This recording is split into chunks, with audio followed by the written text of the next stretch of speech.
Hello, everybody. Welcome back to another episode of Stakeholder Whispering Live. And this week I have with me Emma Bennett, who is all about change management, but I'm going to let her explain herself a little bit better. Emma, welcome. Thank you for being here. And yeah, why don't we start off by having you introduce yourself a little bit?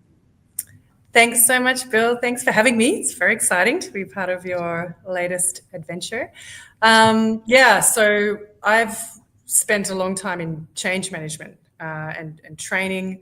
I've worked for airlines for a long time, and more recently, in the last sort of 8 years or so, started to also branch into the analytics area, but with a focus on change management, engagement, communications, all that sort of stuff. And yes, very passionate about people and bringing people on journeys to places that they're trying to get to, which is not always easy in a corporate environment. That's change management, right, in a nutshell. And actually, I have to ask you, I didn't prepare you that I was going to ask you this, but I'm going to ask it anyways. Yeah, change management, but specifically in analytics. I assume that's about like helping the organization sort of embrace analytics and how we might use analytics and how we might communicate it. Is that a fair assessment? Yeah, and I think it's my boss comments quite a bit that it's not a role that tends to exist in analytics departments. They don't usually Yeah. have a change and engagement focused team. And he thinks it's one of the reasons that we've been able to get as much traction as we have across the organization, because there's a team specifically focused on trying to engage people and trying to also make the topic more accessible, because I think it's something that can be really polarizing for employees who feel like they straight away go to, oh, I'm terrible with Excel, or I'm terrible with numbers and I don't want to get involved. And we've had to be quite specific about how we pitch it to engage them and not immediately turn them away. So Yeah. it's full of challenges, but the same challenges you face with humans everywhere, that you're trying to get to do something different, I think. Yeah.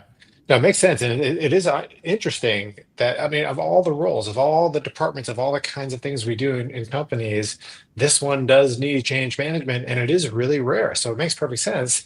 And it's actually a perfect segue to what we're here to talk about because, why do people feel intimidated, confused, whatever by this idea of analytics? Because they don't understand it. They're not technical. They don't understand data, et cetera, but they need it. They need these data reports, they need these dashboards, they need these things, these insights, and they don't know how to ask for it or what they're asking for, which is really a universal problem. Our stakeholders don't know what they need.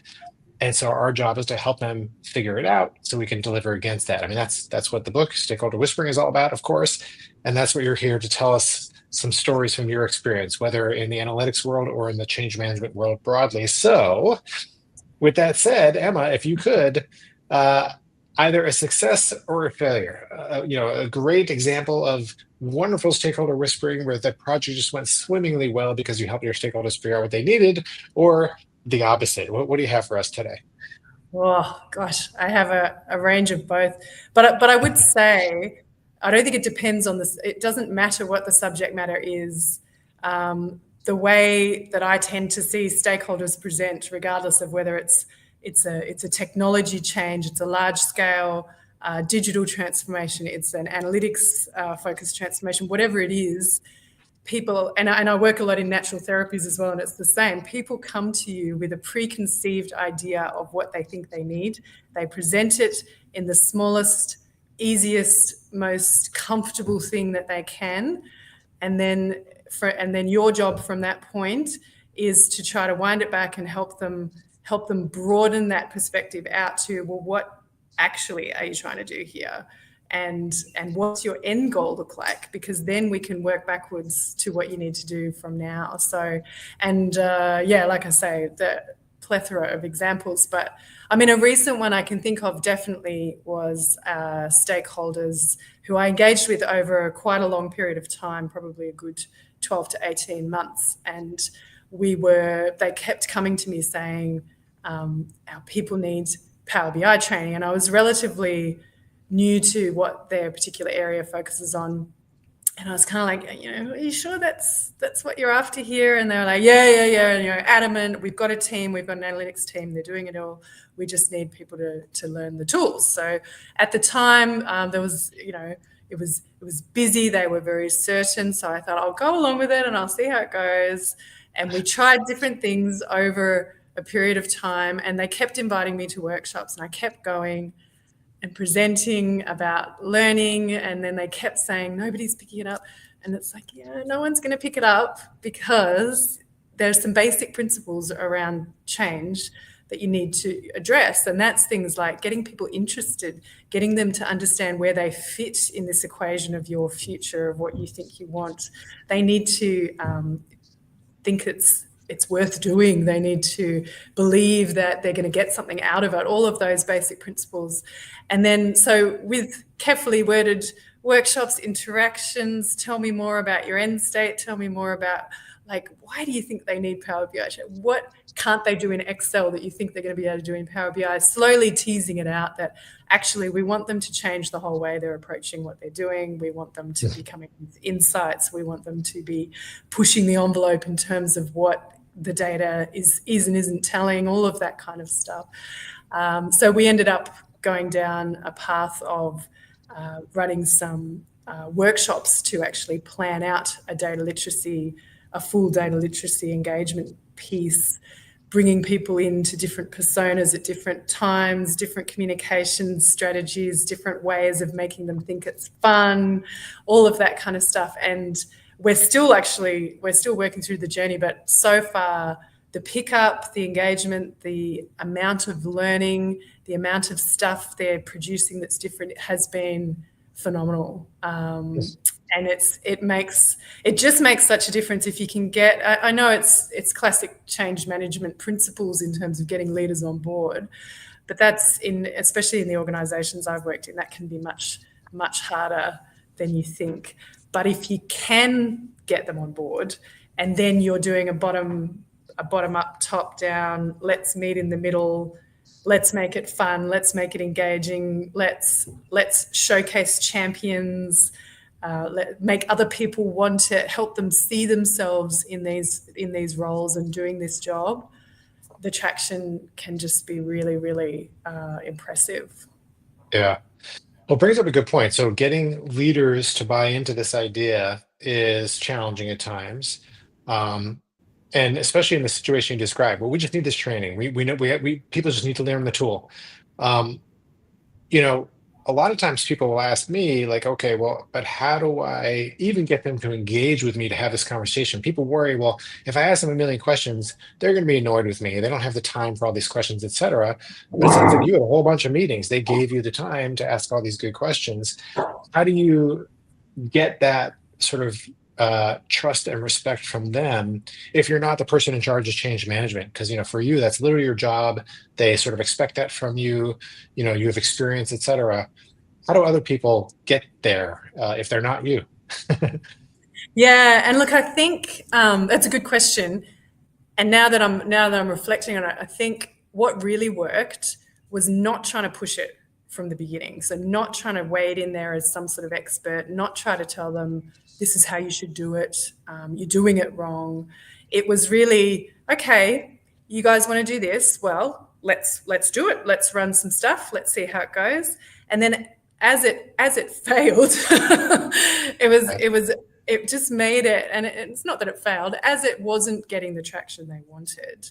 It Yeah, was much easier to come in and say, perhaps if we tried this, we might see a better result. Perhaps if we tried this, I've seen this work before. Do you want to give it a go?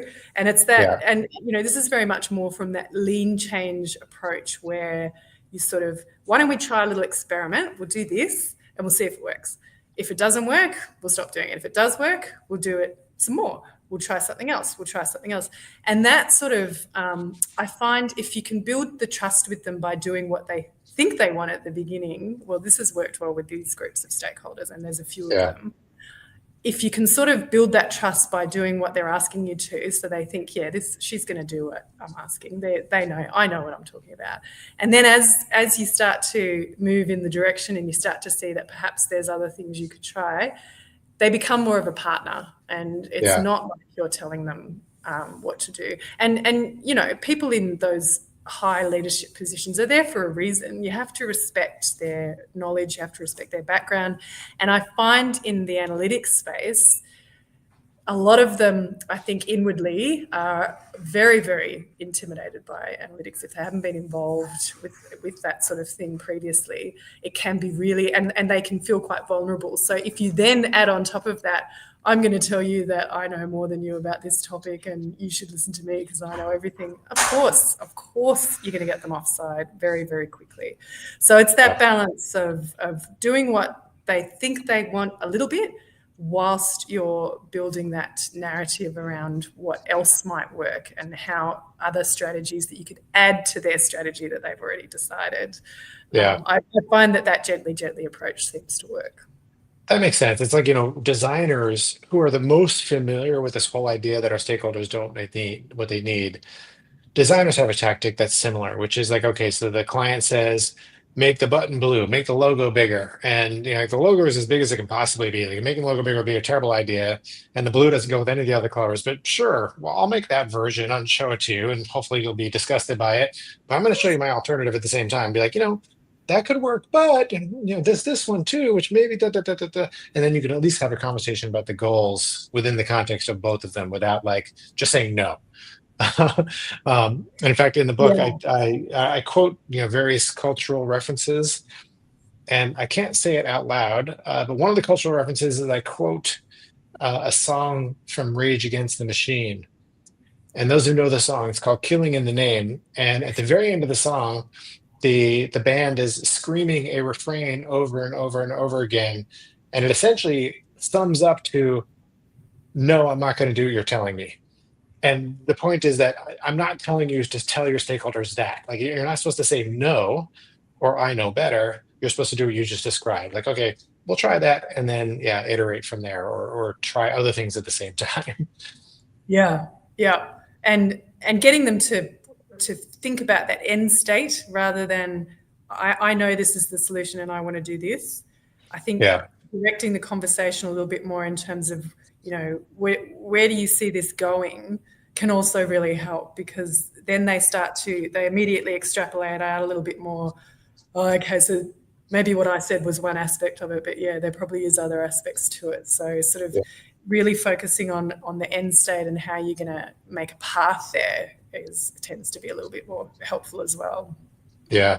And what's really interesting about that is that leaders, and you just said it, they're smart. They're there for a reason. I'm not talking about the dumb, the idiots who occasionally rise to the top. We're talking about the good, smart, capable people. They know that. They know, like, when they talk to their stakeholders, or the reason they rose up the ranks is because they were good at getting to the real need, and figuring out what the end state really needed to be for all the stuff that they worked on for their careers. But sometimes when we start assigning things to people, sometimes we forget to do that ourselves. And so it's almost reminding them, the good leaders, like, oh yeah, yeah, right. Maybe we need to step back and talk about it a little bit more. Mm. Um, to that point, so you said you have stories from both sides of the table, successes and failures. Then maybe you can share an example where it didn't work out quite so well, and anything you learned from that one. Didn't work out quite so well. I remember years ago doing some work with government, which is anyone who's ever tried to work in change management with a large government department that's been embedded for many, many years with people with very specific mindsets. And they were trying to replace kind of the heart and soul of their entire business in a system.